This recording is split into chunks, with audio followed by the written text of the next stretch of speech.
Well, and if we do show up, and fortunately I think we're not doing it as much as we have in the past, that demand for conformity, that the human race advances and moves forward.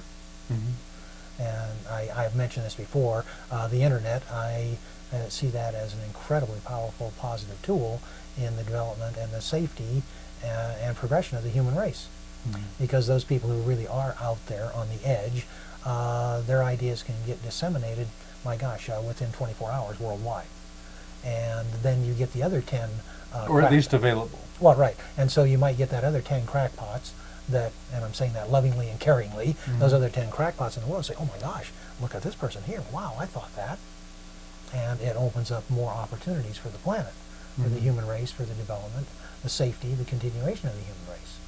Now, I think we are seeing... And it has to be remembered that we're living in an era in which humanity is teetering on the brink of self-annihilation. Well, very easily. This is a tenuous situation that we have put ourselves in right now. And the more times I hear people say it couldn't possibly happen, the more sure I am that it has an opportunity. Oh, yes. If you put your head in the sand, then of course it's going to sneak up on you. Yeah, very easily.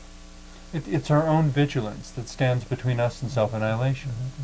And part of that vigilance is being able to see both the oneness and the individual, and how the two as continue to exist, or can exist, depending on how you look at it, can exist in harmony, in ways that are mutually beneficial. But there has to be an openness to new paradigms, to new patterns, new ways of thinking, new solutions. There has to be an openness to constructive change. There has to be, and you know, the adventurers, of course, they don't have quite the problem with it, but then the masses that don't quite understand that to begin with, they are the ones that have the challenge, and that's where the internet comes in, that those ideas can be disseminated, discussed, talked about at whatever levels are helpful for the individual. So we can spread those ideas very quickly. Well, in that sense, in forming our conceptions of oneness, to form a conception that has the ability to continually grow and adapt through time, rather than to nail down a definition and say, this is what we are, this is all that we are, this is all we'll ever be. Yes, that is the path to destruction. Absolutely. Guaranteed. So oneness is not everything being the same. That's not it.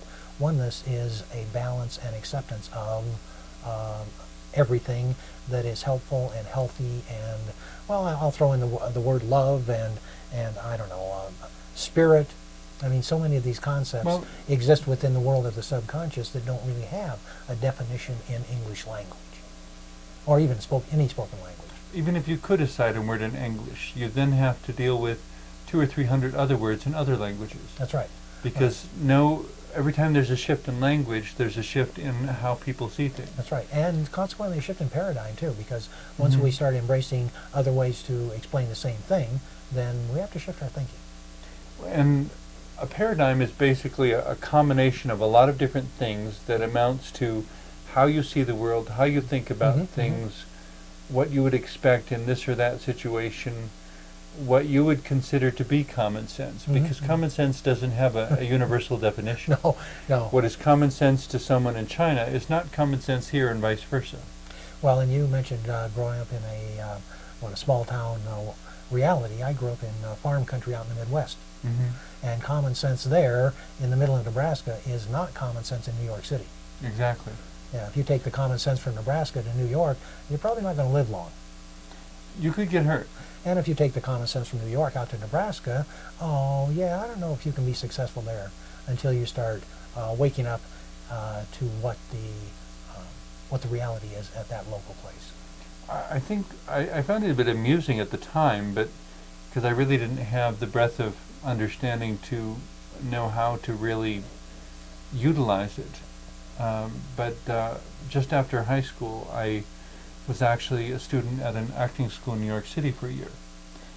And I would go back and forth between the two. You know, beginning of the year, Christmas break, back to the city, and so forth.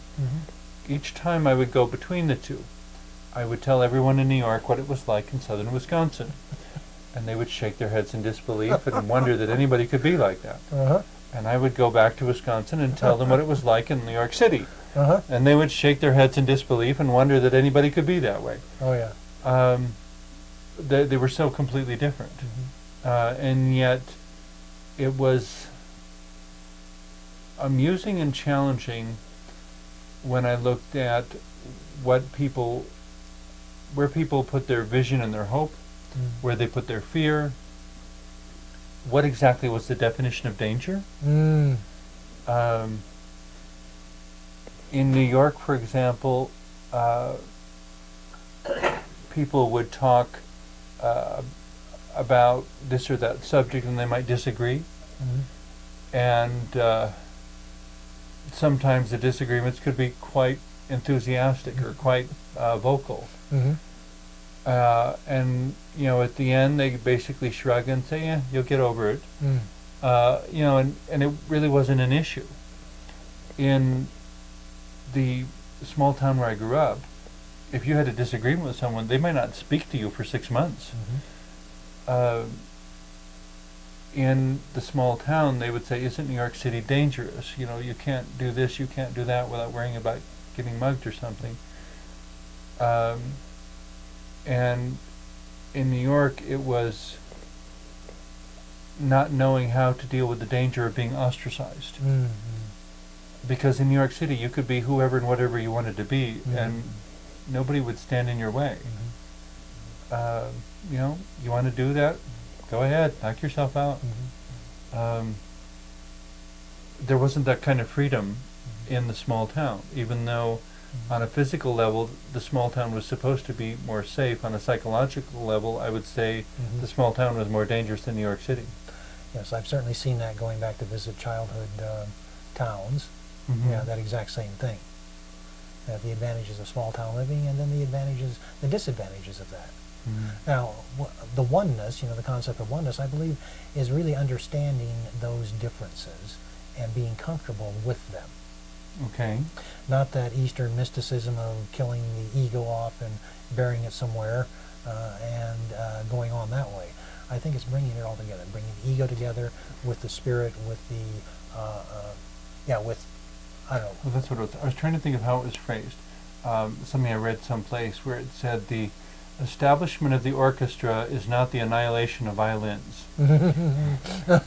Well, and I think that's a real wonderful way to look at that. Yeah.